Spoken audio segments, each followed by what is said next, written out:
আমি শুধু ছোট্ট করে একটা লাইন নিয়ে আমি ফুয়াদ ভাইয়ের কাছ থেকে যাই। আসাদুজ্জামান ফুয়াদ, যে জিনিসটা হচ্ছে নির্বাচন ফেব্রুয়ারিতেই হবে, এই ব্যাপারে কি কোনো রকমের সন্দেহের অবকাশ আছে কিনা? নির্বাচন নিয়ে কখনোই আমার কাছে ন্যূনতম কোনো সন্দেহ ফেব্রুয়ারিতেই হবে ছিল না। টোটাল নির্বাচন বিষয়টা নিয়ে আমার ভিতরে কোনো সন্দেহ নাই।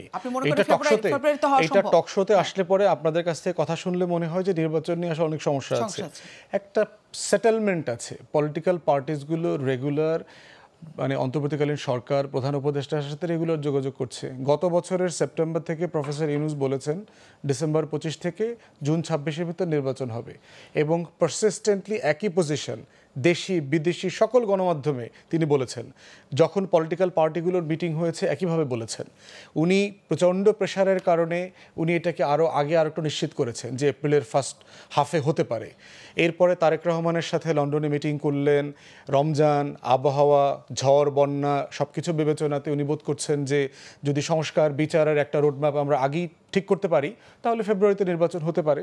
তো এখন উনি যেহেতু ঐকমত্য কমিশনের একটা মিটিং শেষ পর্যায়ে চলে এসছে, সনদ প্রায় স্বাক্ষর হওয়ার মতো জায়গাতে আছে, বোঝা যাচ্ছে যে এখন আমরা কি কাজ করতে পারবো না। তো সেখানে উনি তো ওনার ওয়াদা মতো উনি ইলেকশন কমিশনকে এখন বলেছেন, অনেকখানি স্পষ্ট হয়েছে। আমার কাছে বরাবরই ছিল যেটা কোনো অনিশ্চয়তা ছিল না, বরং কৃত্রিমভাবে একটা অনিশ্চয়তার গল্প প্রতিনিয়ত তৈরি করা হয়েছে। রাজনৈতিক দলগুলোকে প্রচণ্ড টেন্স সিচুয়েশনে ফেলা হয়েছে, এবং এটাকে আমি একটা ফাঁদ মনে করি, অপ্রয়োজনীয় ফাঁদ। প্রফেসর ইউনূস দেহত্যাগ করবেন, ক্ষমতা পদত্যাগ করবেন না, এই ধরনের কথা বলে যেটা করা হয়েছে, পলিটিক্যাল পার্টিগুলোকে আননেসেসারি একজনের বিপক্ষে আরেকজনকে দাঁড় করানোর চেষ্টা করা হচ্ছে, যেটা একদমই প্রয়োজন নাই। অনেক ধন্যবাদ।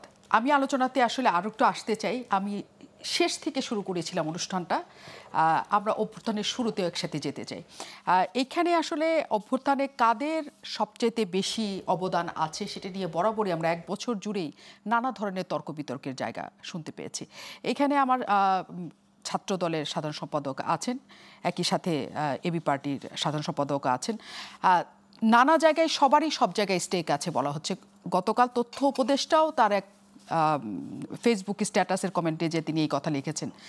কিন্তু এই সমানভাবে যে সবার কৃতিত্বের জায়গা আছে, এখন এসে সেটা কি আমরা স্বীকার করছি নাকি আমরা স্বীকার করি না?